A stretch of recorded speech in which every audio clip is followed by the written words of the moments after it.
The Nordic model is the name that we give to a legal system that comes from Scandinavia. It was originally implemented in Sweden in 1999. It purports to be this very progressive feminist model that kind of offers a solution to prostitution.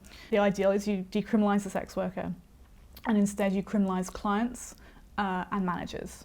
It has appeal because it sounds intuitively correct that we right the wrongs in society by going after perpetrators and punishing them. Like we are like marinating in a society that is obsessed with the idea of punishment as deterrent and the idea that that's effective.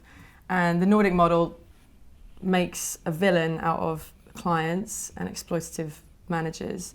And I think there's something that feels satisfying about that.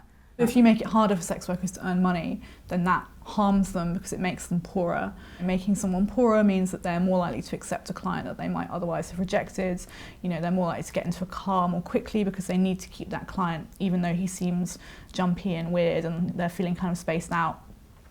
And a distinction that we sometimes have to make with the criminalisation of the client and the way that it effectively makes sex workers poorer is that that's not a bug in the design, that's not a flaw.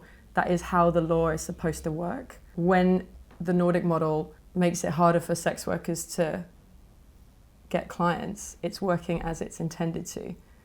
The Nordic model retains criminalisation for people who sell sex. You know, if you look at Ireland, migrant women are receiving jail sentences for working together. People are being really aggressively prosecuted and deported and imprisoned and fined for selling sex, functionally. When you make it harder for sex workers to earn money, you make them poorer and therefore you make them less safe. And that's what gets lost when we talk about the Nordic model as this feminist project.